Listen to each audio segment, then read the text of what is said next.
They say a cowboy found a little girl beside her dead mother on the trail. They say he took her in, gave her a home, and never spoke of his own loss again. That's the story people tell. It's a nice story. Simple. Clean. But it's a lie. The truth is a whole lot darker. Twisted up in secrets that were never meant to see the light of day. And it didn't start with a rescue. It started with a murder. The wind in that canyon didn't whisper. It screamed. It clawed at the rocks and tore dust from the cracked earth in angry spirals. The sky overhead was the color of an old bruise, dark and threatening. Will Carver rode slow, not because he was tired, but because he was listening. His horse, Bess, felt it too, her ears twitching, her steps uneasy. Will wasn't looking for trouble. In his experience, you never had to. Trouble had a way of sniffing you out, like a wolf catching the scent of blood on the wind. And the wind smelled like blood today. He saw them near a bend in the gulch, tucked behind a broken mesquite tree. A small shape curled beside a larger one. At first glance, you'd think it was a coyote with its kill. But Will's eyes were sharper than that. He'd spent years learning to see the things most men missed. He saw the faded blue of a dress. He saw a tangle of dark hair. He dismounted, his boots crunching on the dry shale, the sound unnervingly loud in the heavy air. The Winchester rifle in his hands felt like an old friend, solid and dependable. He approached slow, his thumb resting on the hammer. You didn't survive out here by assuming the best. The scene came into focus, and it was worse than he'd imagined. A woman lay on the ground, her body stiff, her face sunken and gray. But it wasn't fever that had taken her. Her eyes were wide open, locked in a state of pure terror. Her arms were stretched out, not in a protective embrace, but as if she'd been trying to push something away. And beside her, the little girl. No older than 14, maybe younger. She was a bag of bones, her skin pale, her lips cracked. But her eyes were open, and they were watching him. She wasn't scared, she wasn't crying, she was just watching, waiting. He knelt down, the rifle never leaving his line of sight. "Hey," he said, his voice a low rumble. The girl blinked once, slow, like the motion pained her. He glanced back at the mother. That's when he saw it, a detail so small, anyone else would have missed it. On the side of the woman's neck, almost hidden by her matted hair, were two small, dark bruises. Perfectly round, perfectly spaced, the marks of a thumb and forefinger. Someone had held her down. Someone had squeezed the life right out of her while she fought. This wasn't a tragedy. This was an execution. And the girl had seen it all. He turned his eyes back to her, and a cold dread washed over him. She was a witness, a loose end, the kind of problem men in this part of the country solve with a single bullet. "Can you talk?" he asked, his voice softer now. She opened her mouth, but only a dry rasp came out. She tried again, forcing a whisper past her cracked lips, a whisper that would haunt him for the rest of his days. "He's coming back." Will's blood ran cold. He scanned the ridgelines, his eyes darting from shadow to shadow. Who was coming back? The man who did this? Why would he leave the only witness alive? It made no sense, unless he wasn't finished. He had to make a choice, and he had to make it now. He could ride on, leave her, pretend he never saw a thing. It was the smart play, the one that would keep him alive. He wasn't a lawman, not anymore. This wasn't his fight. But then he looked down at the girl, at her eyes too old and too empty for her age. She wasn't pleading. She wasn't even asking for help. She was just stating a fact. A monster was coming, and she was waiting for him. And in that moment, he wasn't Will Carver, the solitary rancher. He was Will, the boy, watching his own sister, Clara, fade away from a fever he couldn't fight. He remembered the helplessness, the rage, the promise he'd made to her fading breath that he would never again stand by and let the darkness win. A promise he had broken a long time ago. "No," he grunted, the word torn from his throat. "He's not." He didn't have time for a proper burial. He used his folding shovel to dig a shallow grave, working fast, the sweat stinging his eyes. He wrapped the woman in her own shawl, laid her in the earth, and said a silent prayer that he hoped would find its way to whatever came next. Then he turned to the girl. What's your name? Elsie, she whispered. All right, Elsie. Time to go. He scooped her up. She weighed less than his saddlebag, a fragile collection of bones and breath. She didn't fight him. Her head fell against his shoulder, and as he lifted her onto Bess, he saw what she was clutching in her hand. It wasn't a rag doll. It was a small, grimy leather pouch, tied shut with a piece of twine. It was the only thing she'd held on to, the only thing she'd saved. He mounted behind her, one arm holding her steady, and urged the horse forward. He didn't look back. He didn't dare. Every shadow seemed to move. Every gust of wind sounded like footsteps. They rode hard and fast, leaving the gulch and its dark secrets behind them. As the sun began to dip below the horizon, painting the sky in shades of blood and fire, Elsie stirred. She didn't speak, but he felt her small hand find the rough fabric of his coat and grip it tight. It wasn't the grip of a child seeking comfort. It was the grip of someone holding on for dear life, terrified of what was chasing them through the dark. And Will knew, with a certainty that chilled him to the bone, that he hadn't just rescued a girl. He had just stolen the evidence. They reached his camp as night swallowed the last of the light. It wasn't much. A small lean-to pitched against a rock face, a fire pit, and a creek that ran nearby. It was a place of solitude, a place where a man could forget the world.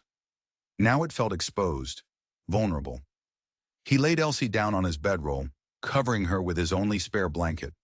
She was asleep or pretending to be. He didn't push it. He stoked the fire, the flames pushing back the oppressive darkness, and sat with his rifle across his lap, watching the shadows dance. He wasn't a fool. The man who killed Elsie's mother wasn't some random drifter. The murder was too clean, too deliberate. He had left the girl alive for a reason. Maybe he thought she was too scared to talk, or maybe he was tracking her. His eyes fell on the leather pouch, which had fallen from Elsie's hand and now lay beside her on the bedroll. His gut told him to leave it alone. It was her property, her secret. But his gut also told him that whatever was inside that pouch was the reason her mother was dead, and it was the reason they were still in danger. He waited until her breathing was deep and even, then gently worked the pouch from the ground. The leather was old and worn soft. The twine was knotted tight. He pulled his knife and carefully sliced it open. Inside there wasn't gold or jewels. There was a folded piece of paper, brittle with age, and a single heavy iron key. He unfolded the paper first. It was a property deed, a deed for a massive stretch of land up north, near the silver mines. The land was rich, valuable beyond belief. But that wasn't the shocking part. The name on the deed wasn't Elsie's mother's. It was signed over to a man named Silas Blackwood, and beneath his signature was another, a witness signature. A name that made the air leave Will's lungs, a name from a past he had buried under a decade of dust and silence. Sheriff Marcus Thorne, the man he used to call his partner, the man who had stood by and watched as Will's life burned to the ground, the man who had let Clara die. It wasn't just a fever that took his sister. It was poison, a slow, deliberate act meant to cover up a crime Thorne had orchestrated. Will had accused him, but no one believed him. They called him crazy with grief, ran him out of town, and erased him from the record books. He'd been running ever since. And now this. A deed connecting Thorne to a man named Silas Blackwood, a dead woman, and a terrified little girl. It was all connected, a web of lies and murder stretching back years, and he had just stumbled right into the middle of it. He looked at the key. It was ornate, old, with the initials SB carved into the head. Silas Blackwood. It must open something of his. A safe, a lockbox, something he wanted to keep hidden. Something Elsie's mother had stolen. Suddenly the girl's words echoed in his mind. He's coming back. She wasn't talking about some random killer. She was talking about Thorne, or Blackwood, or both. They weren't coming back for her. They were coming back for this, for the deed and the key. A twig snapped in the darkness beyond the firelight. Will was on his feet in an instant, the Winchester leveled, his heart pounding against his ribs. The night was silent again, but the silence was different now. It was the silence of something holding its breath. He wasn't paranoid. They were being watched. He moved to the bedroll and gently shook Elsie's shoulder. Her eyes snapped open, instantly alert. There was no grogginess, no confusion, just the same watchful stillness he'd first seen in the canyon. "We have to go," he whispered, his voice urgent. "Now." She didn't ask why. She didn't hesitate. She simply stood, her small frame trembling slightly, and looked at him, waiting for his command. He kicked dirt over the fire, plunging them into near total darkness. The moon was hidden behind a thick blanket of clouds. He grabbed Bess's reins, his other hand finding Elsie's, and pulling her close. "Stay right behind me," he ordered. "Don't make a sound." They moved away from the lean-to, melting into the deeper shadows of the rock formations. Every rustle of leaves, every skittering sound of a nocturnal animal sent a jolt of adrenaline through him. He led them toward the creek, the sound of the running water a welcome cover for their footsteps. They had been moving for maybe 10 minutes when a flicker of light appeared back at their camp. A lantern, then another, 2 men. They moved with purpose, their silhouettes dark against the glow. One of them kicked at the remnants of the fire pit. The other walked into the lean-to. They weren't searching blindly. They knew what they were looking for. Will pulled Elsie down behind a thicket of sagebrush, his hand clamped over her mouth to stifle her breathing. He could feel her heart hammering against his palm. The men's voices carried on the wind, low and angry. "She's not here. The body's gone too. Someone found them. Blackwood ain't gonna like this. He wanted that key." "Then we find them. They can't have gone far. Spread out. Fire a shot if you see anything." The lanterns separated, one moving upstream, the other downstream, their beams cutting sweeping arcs through the darkness. One of them was coming their way. Will's mind raced. They were on foot, exposed. Bess was their only chance, but she was tethered 100 yards away. Getting to her without being seen was impossible. The light grew closer, illuminating the brush just feet from where they were hiding. Will's knuckles were white on the stock of his rifle. He could take one of them, maybe both, but a gunshot would echo for miles, telling anyone and everyone exactly where they were. Elsie tugged on his sleeve. He looked down. She was pointing, not at the men, but at the creek. It was running fast, swollen from recent rains, but it wasn't too deep. Then she pointed at a large fallen cottonwood tree that stretched from their bank to the other side, its trunk slick with moss and water. It was a bridge, a treacherous one, but a bridge nonetheless. It was their only way out. He nodded, his eyes never leaving the approaching lantern. He waited until the beam swept past them, creating a pool of temporary darkness. "Go," he mouthed. He gave her a gentle push, and she scrambled out of the brush, silent as a cat. She didn't look back. She moved with a strange, fearless grace, her small body a fleeting shadow against the dark water. She reached the log and began to cross, her balance surprisingly steady. The lantern beam swung back. It caught Will, still crouched in the brush. "Hey, over here!" the man yelled. Will didn't hesitate.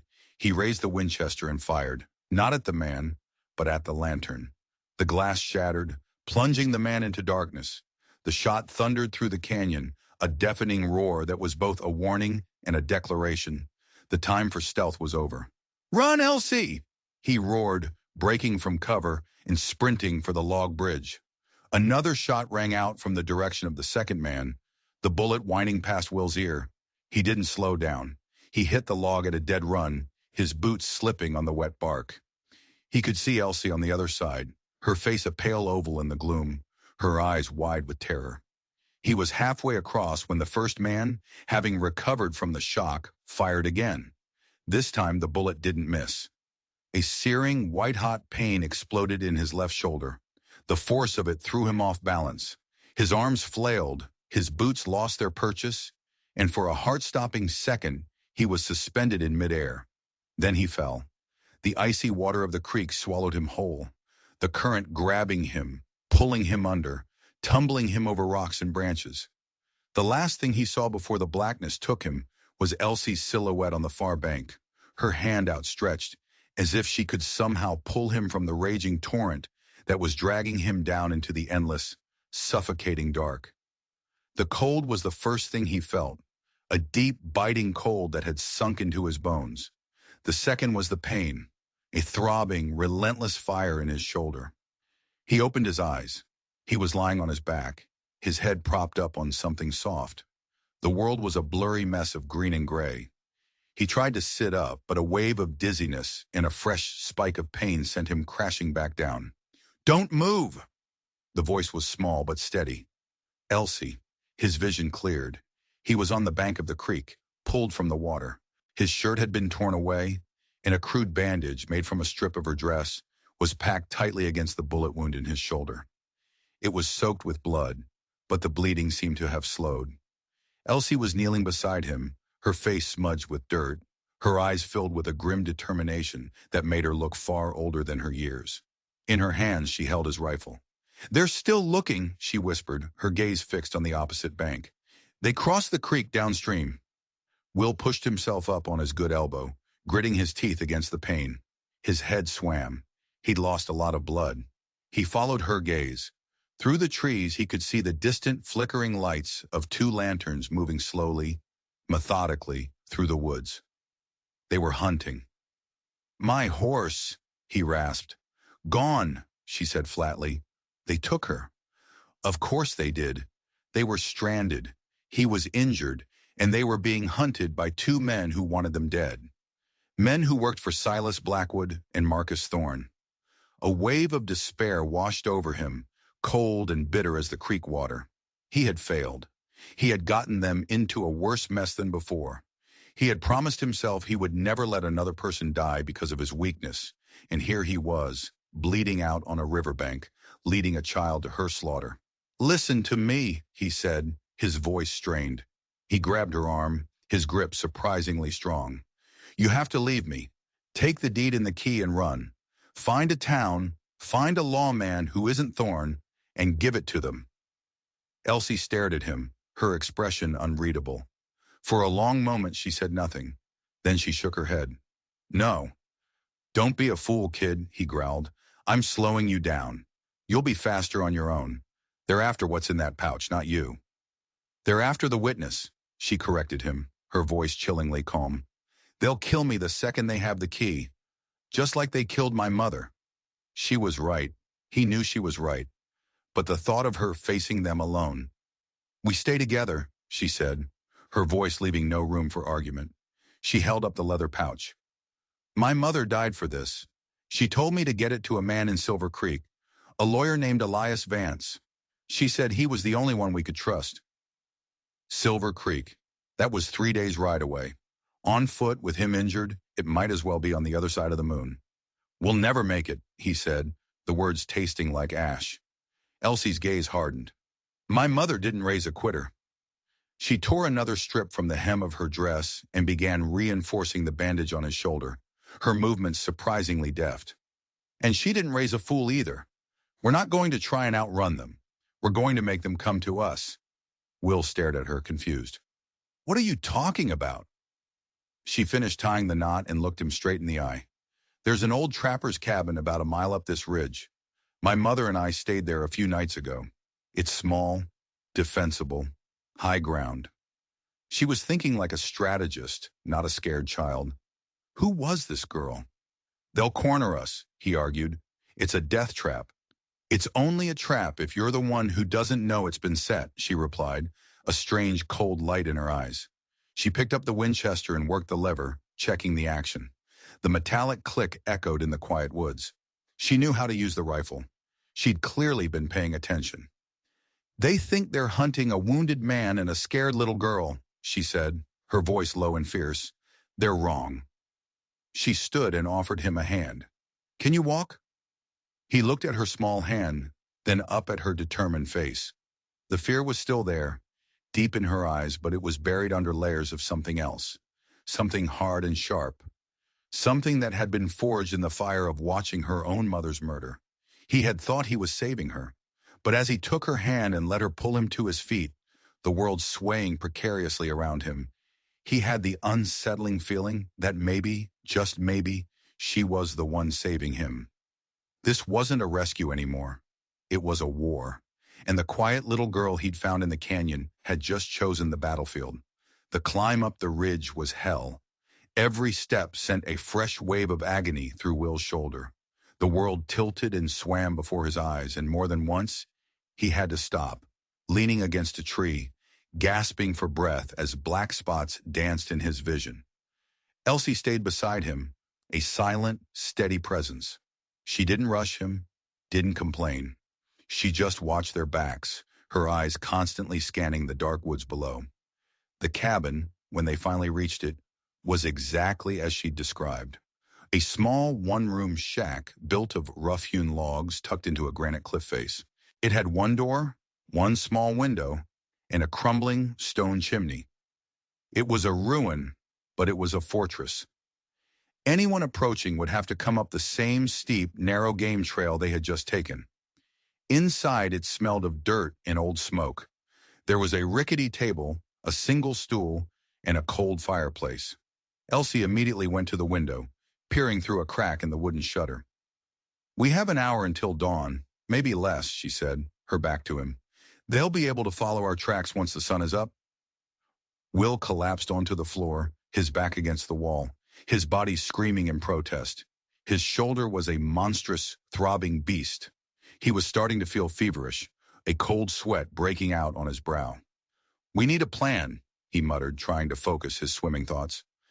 "I have one," Elsie said, turning from the window. She walked to the fireplace and began prying at a loose stone in the hearth. After a moment it came free, revealing a small, dark cavity behind it.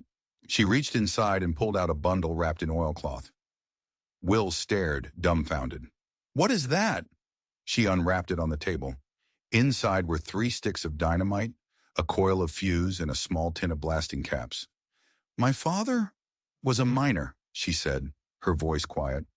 "He taught my mother a few things before he died. She always said it was good to be prepared." Will's head was spinning.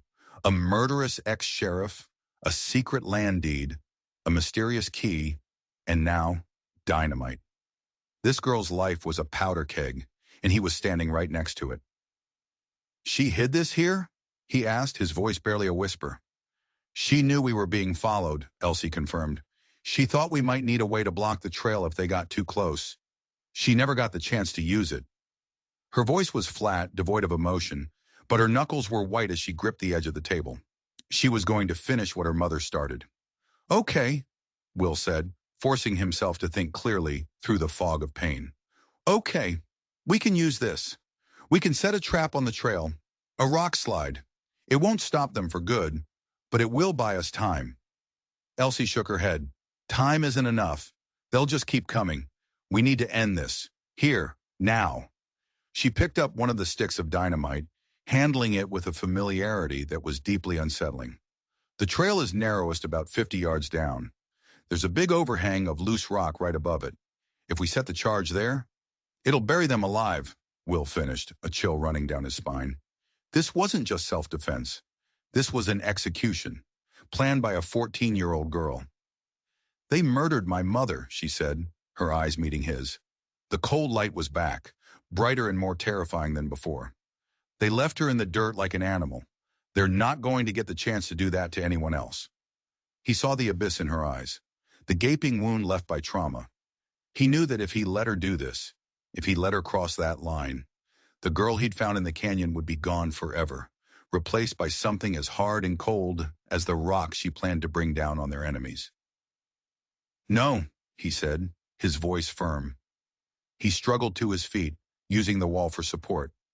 "There's another way. We use the dynamite to block the trail, yes, but we don't kill them. We trap them. We separate them. Then we deal with them one at a time." "They have guns," she argued. "You're wounded." "And you have a rifle you know how to use," he countered. "We have the high ground. We have the element of surprise. We fight, Elsie, but we fight to survive, not to become monsters like them." He took a step toward her, his legs trembling. "Don't let them take that from you, too. Don't let them turn you into them." She stared at him, her face a mask of conflict. The dynamite felt heavy in her hand. For a moment he thought she would refuse. He saw the hatred, the thirst for vengeance, warring with the last vestiges of the child she used to be. Then slowly, she nodded. She placed the dynamite back on the table. "All right," she whispered. "We do it your way." A fragile truce had been struck, not just between them, but within Elsie herself. But as the first pale light of dawn began to creep over the horizon, casting long skeletal shadows through the trees, Will knew their battle was far from over. The hunters were coming, and the trap was about to be sprung. They worked with a desperate, silent efficiency. The pain in Will's shoulder was a constant, blinding roar, but he pushed it down, focusing on the task at hand. He showed Elsie how to cut the fuse to the right length, how to carefully insert the blasting cap into the dynamite. Her hands were steady, her focus absolute. She was a fast learner.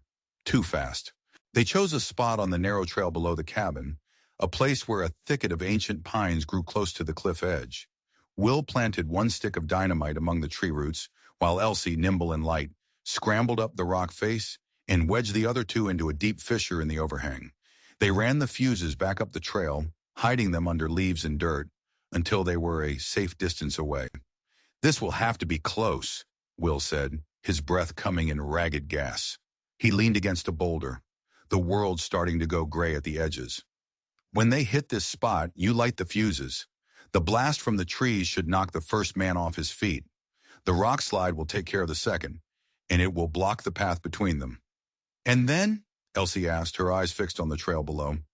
"And then I take care of the first one," Will said, his hand resting on the butt of the pistol tucked into his belt, his backup weapon, a Colt Peacemaker he'd prayed he'd never have to use again. "You stay up here. You keep the second one pinned down with the rifle. Don't let him get a clear shot at me. Just keep him busy. Understand?" She nodded, her expression grim. "I understand." They didn't have to wait long. As the sun cleared the ridge, casting the canyon in a pale morning light, two figures appeared at the bottom of the trail. They moved cautiously, rifles at the ready, their eyes scanning the ground. They'd found the tracks. Will's heart hammered against his ribs. He recognized one of the men, a hired gun named Jed, a brutal thug who often worked for Thorne. The other was a stranger, but he had the same cold, predatory look in his eyes. "Get ready," Will whispered. Elsie crouched behind a rocky outcrop, the end of the two fuses in one hand and a match from Will's saddlebag in the other. She held the Winchester in her lap, its long barrel resting on the rock, aimed down the trail. The men drew closer. Jed was in the lead, his eyes narrowed, focused on the path ahead. The second man was a few yards behind, watching the cliffs above. He was the careful one. They reached the cluster of pines. "Now, Elsie," Will hissed. The match scraped against the rock. The fuses sparked to life, two fiery snakes sizzling through the undergrowth.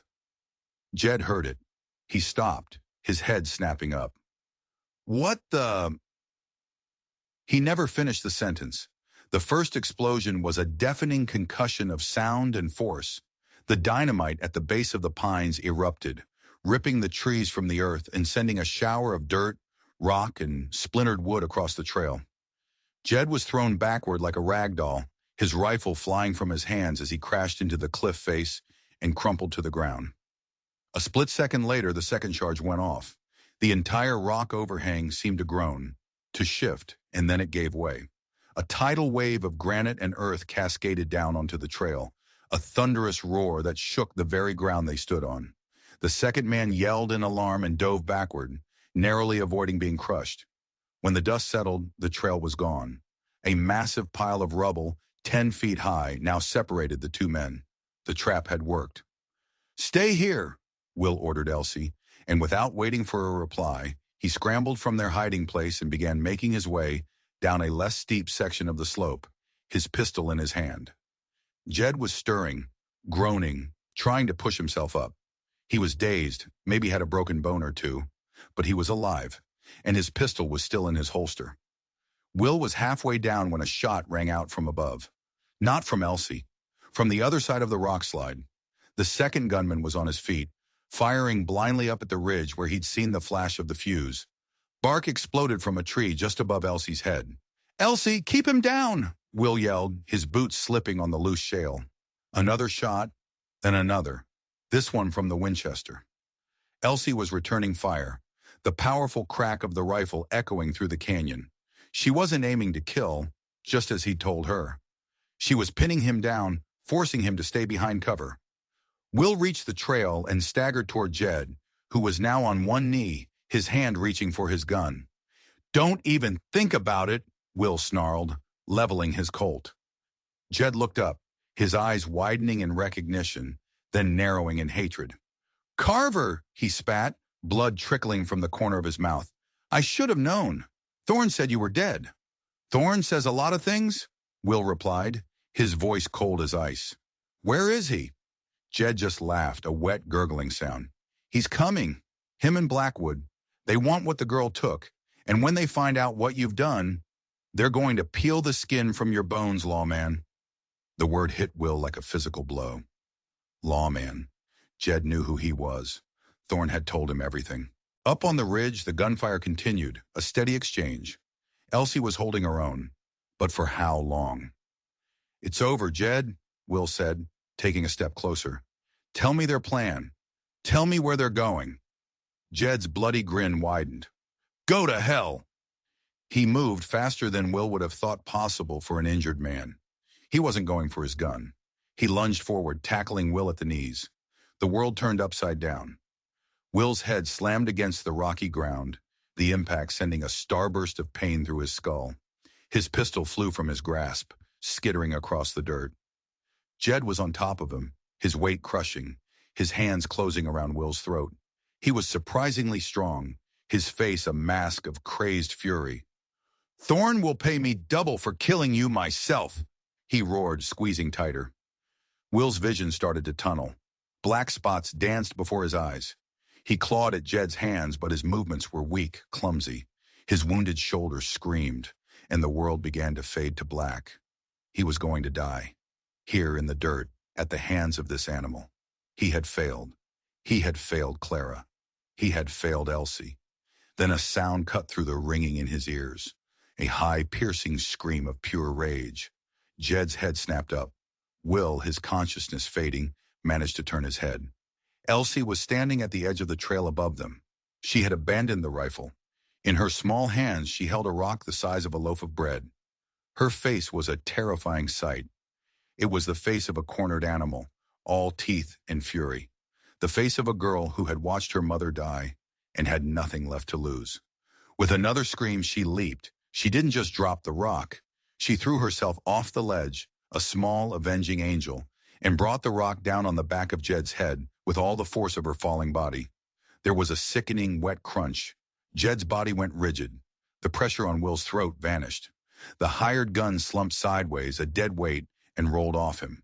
Will lay there, gasping, sucking in ragged breaths of air, the world slowly coming back into focus. Elsie had landed in a heap beside Jed's body. She pushed herself up slowly, her chest heaving. She stared down at the man she had just killed, her eyes wide, her expression a mixture of shock, horror, and something else. Triumph. The gunfire from the other side of the rockslide had stopped. The second man must have seen what happened. Will knew, with a sudden, gut-wrenching certainty, that the man wasn't running. He was waiting. Realizing he was outmatched, he would go back for reinforcements. He would go get Thorne and Blackwood. He looked at Elsie. She was still staring at Jed's body, the blood-stained rock fallen from her hands. The line had been crossed, the one he had tried so desperately to keep her from. He had tried to fight to survive. But Elsie had just learned how to fight to win, and the look in her eyes scared him more than any bullet. The silence that followed was heavier than the rockslide. It pressed in on them, thick with the smell of gunpowder and blood. Will pushed himself to a sitting position, his body a symphony of pain. His throat was bruised, his head pounded, and his shoulder felt like it was on fire. But all he could look at was Elsie. She hadn't moved. She was a statue carved from shock, her eyes fixed on the still form of the man at her feet. "Elsie," Will said, his voice a raw croak. She didn't respond. It was as if she couldn't hear him. He saw a single tear trace a path through the grime on her cheek. He had to get to her. He crawled, dragging his wounded body across the few feet that separated them. He reached out with his good hand and touched her arm. She flinched violently, her eyes snapping to his. The cold, hard light was gone, replaced by a storm of terror and confusion. I, I killed him, she whispered, the words trembling in the air. You saved my life, he said, his voice firm, trying to anchor her. He was going to kill me. You did what you had to do. No, she said, shaking her head, the movement jerky and frantic. You don't understand.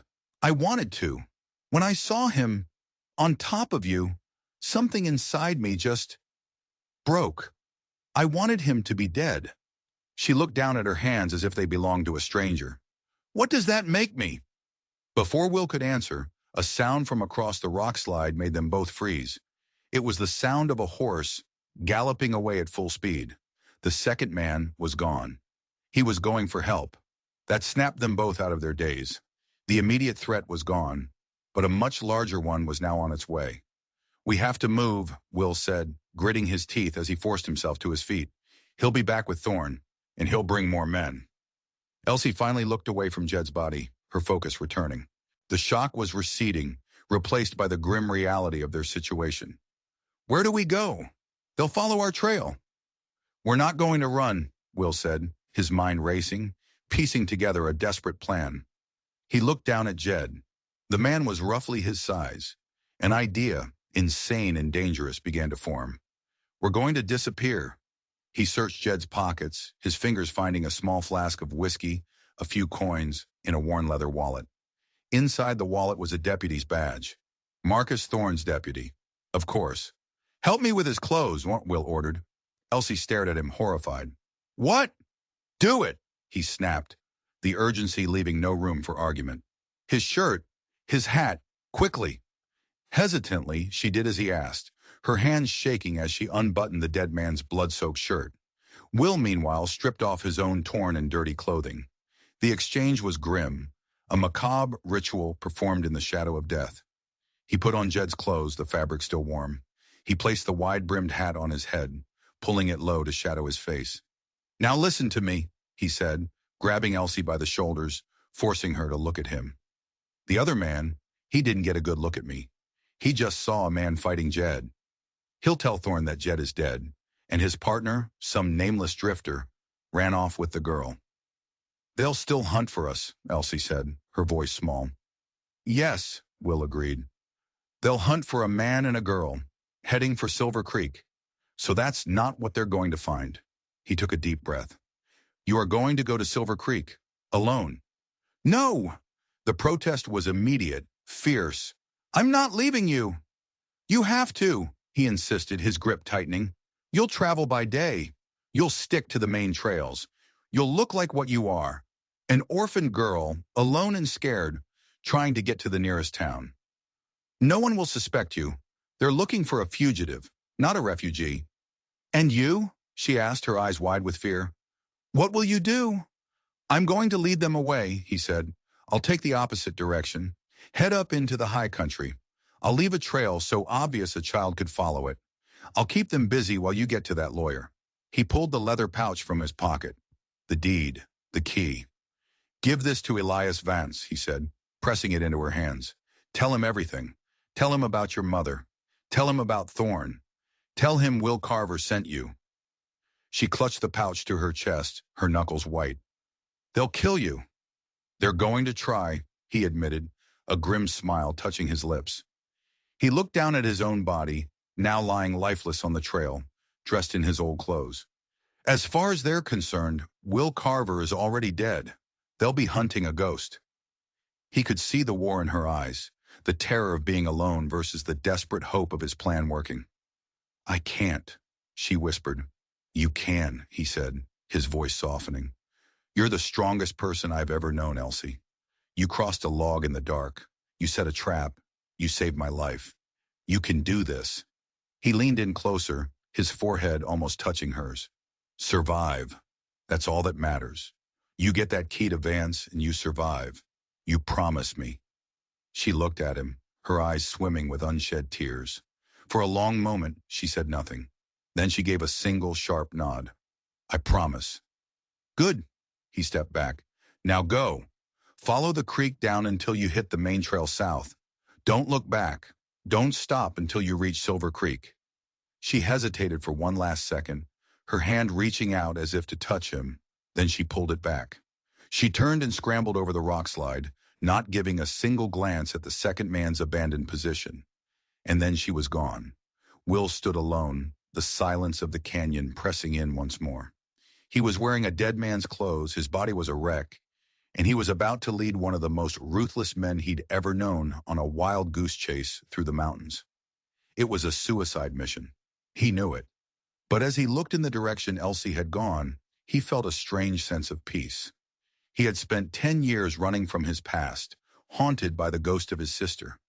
Now he was running toward a fight to save the life of a girl who had somehow, in the span of a few days, become the only thing in the world that mattered.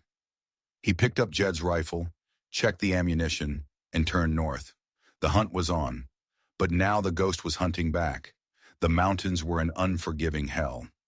Will pushed himself onward, fueled by whiskey from Jed's flask and a raw, stubborn refusal to die.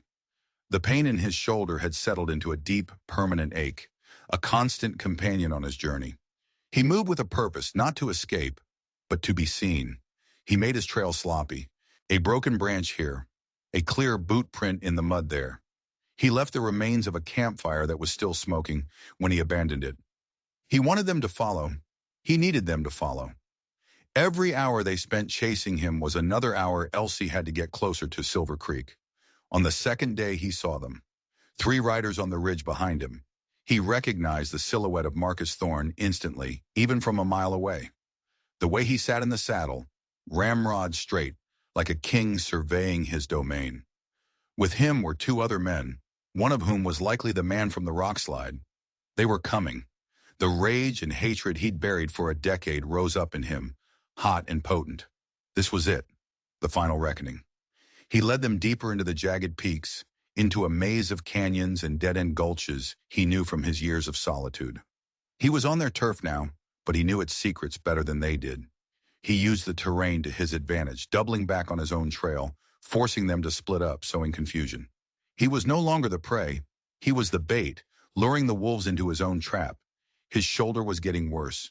The wound was infected, an angry red that spread across his chest. A fever had taken hold, and he started to slip in and out of lucidity. Sometimes he was Will Carver, the Avenger. Other times he was a lost boy, calling out for his sister Clara, her ghostly image flickering at the edge of his vision. And sometimes he saw Elsie, her face fierce and determined, urging him on. "Survive," she seemed to whisper on the wind. "Promise me." On the 3rd day the fever was raging. He stumbled into a narrow box canyon, the towering rock walls closing in around him. He had made a mistake, a dead end. He slumped to the ground, his back against the cold stone, the rifle slipping from his numb fingers. This was it. This was the end of the line. He heard the sound of a single horse approaching. Marcus Thorne rode into the canyon, alone. He dismounted, his movements calm, deliberate. He looked the same as Will remembered. The same cold blue eyes, the same cruel twist to his lips. He held a pistol in his hand, aimed directly at Will's chest. "Well, well," Thorne said, his voice a low, mocking drawl. "Look what the cat dragged in. The ghost of Will Carver. I have to admit I'm impressed. You've led us on quite a chase." Will tried to raise his rifle, but his arm wouldn't obey. He could only glare at the man who had destroyed his life. "Where is the girl, Carver?" Thorne asked, taking a step closer. "Gone," Will rasped, his voice a dry whisper. "You'll never find her." Thorne chuckled. "Oh, I think we will. My other men are already on their way to Silver Creek. We know all about the lawyer, Vance. The girl's mother wasn't as clever as she thought. A talkative stable hand in the last town told us everything." Will's blood ran cold. It was all for nothing. He had led them on a chase, but it was just a distraction. Thorne had sent his other men after Elsie from the start. He had failed. "It's over," Thorne said, raising his pistol. "You should have stayed dead. I'm going to enjoy this." Will closed his eyes, a final image of Elsie's face flashing in his mind. "I'm sorry," he thought. A sudden, sharp whistle cut through the air. Thorne paused, a flicker of confusion on his face. He looked up. On the rim of the canyon wall, silhouetted against the bright blue sky, was a figure, small, wiry, holding a rifle. Elsie. Thorne stared, his jaw dropping in disbelief. What the? She hadn't gone to Silver Creek. She had doubled back. She had been following him, protecting him. Drop the gun, Thorne, she called out, her voice clear and steady, echoing off the canyon walls. It was not the voice of a child. It was the voice of a judge. Thorne laughed, a harsh, ugly sound. You think you can stop me, little girl? You and a dying man? He turned his pistol back toward Will. You'll have to watch him die first. I said drop it, Elsie repeated, her voice dropping an octave, becoming as cold and hard as the stone she stood on. And then another figure appeared beside her on the ridge, and another, and another. A dozen men, rough-looking miners and ranchers, armed with rifles and shotguns, all aimed down at the canyon floor. Thorne's face went pale. He spun around looking for an escape, but the canyon was a trap. His trap. What is this? He stammered. An older man with a long gray beard stepped forward from the group on the ridge. This is justice, Marcus. He held up a familiar leather pouch. The girl found us, showed us this. The deed to the silver mine you and Blackwood stole from her father after you murdered him. It all clicked into place. The mine. Silas Blackwood, her father. Elsie was the rightful heir. Her mother hadn't just been running. She had been gathering allies. These are her father's men, the old man continued, his voice booming through the canyon. Men who were loyal to him. We've been waiting a long time for this day. Thorne was trapped. He looked from the men on the ridge to Will, a cornered rat. His eyes were wild, desperate. He made a decision. He swung his pistol back towards Will. If he was going down, he was taking Carver with him. He never got the chance. A single shot rang out, sharp and clean, not from the ridge, from the mouth of the canyon. Thorne stiffened. A small, dark hole appeared in the center of his chest. He looked down at it, a comical expression of surprise on his face. Then he crumpled to the ground, dead. Will looked toward the entrance of the canyon. A man stood there, smoke curling from the barrel of his pistol. He was tall, dressed in the fine clothes of a city lawyer. Elias Vance. Elsie must have sent a rider ahead. While she was tracking Will, she had also sent for the final piece of the puzzle. It was over. It was finally over. The men swarmed down from the ridge. Elsie was the first one to reach him. She dropped to her knees beside him, her small hand touching his feverish cheek. I told you, she said, her voice thick with emotion. We stay together. Will looked up at her, at this incredible, impossible girl who had faced down monsters and won. He saw the strength, the fire, the fierce loyalty in her eyes. He smiled, a real smile, for the first time in 10 years. You promised, he whispered, before the darkness finally, mercifully, claimed him, not in death, but in the safe embrace of exhaustion and relief. He had found his home, not in a place, but in the unshakable courage of a girl named Elsie. The sun was warm on his face. Will opened his eyes. He was in a real bed, with clean sheets and a soft pillow. The air smelled of herbs and soap. He looked around. He was in a small, tidy room. Through the window, he could see the bustling street of a town he didn't recognize, Silver Creek. The door creaked open, and Elsie walked in, carrying a tray with a bowl of broth and a cup of tea. She had washed, and her hair was tied back with a blue ribbon. She was wearing a new dress. She looked different, at peace. She smiled when she saw he was awake. The doctor said your fever broke this morning. He said you're the most stubborn man he's ever met. Had to be, Will rasped, his throat still sore.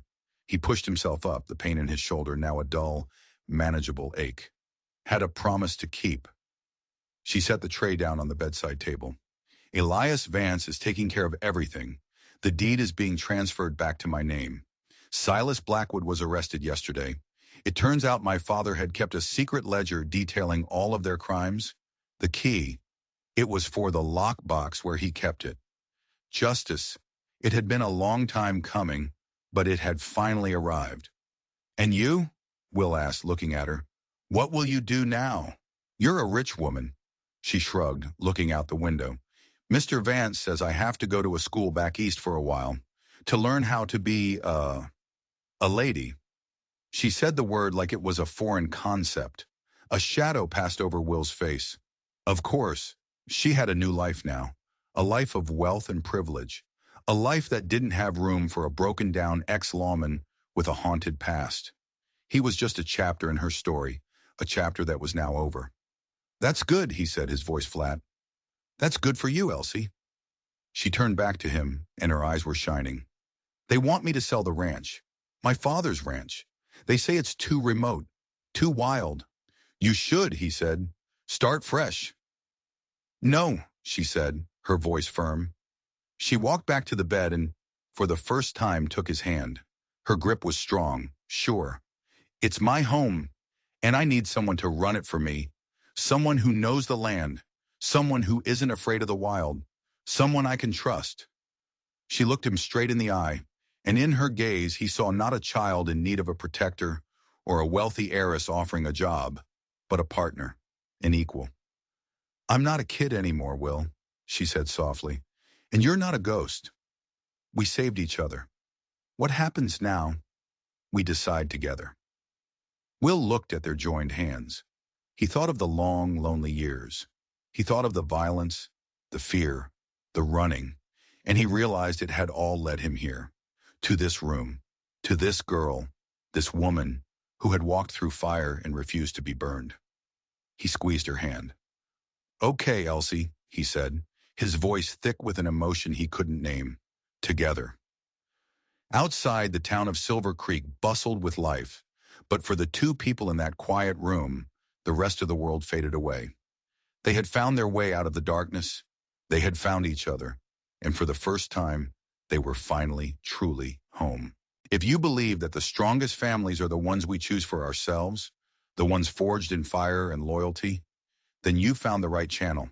We tell stories about the people who fight back against the darkness and find their light in the most unexpected places. If you enjoyed this story, make sure to hit that subscribe button and ring the bell so you don't miss our next tale. And let me know in the comments. What would you have done if you were Will? Thanks for watching. And remember, sometimes the greatest treasures aren't what you find, but who you find them with.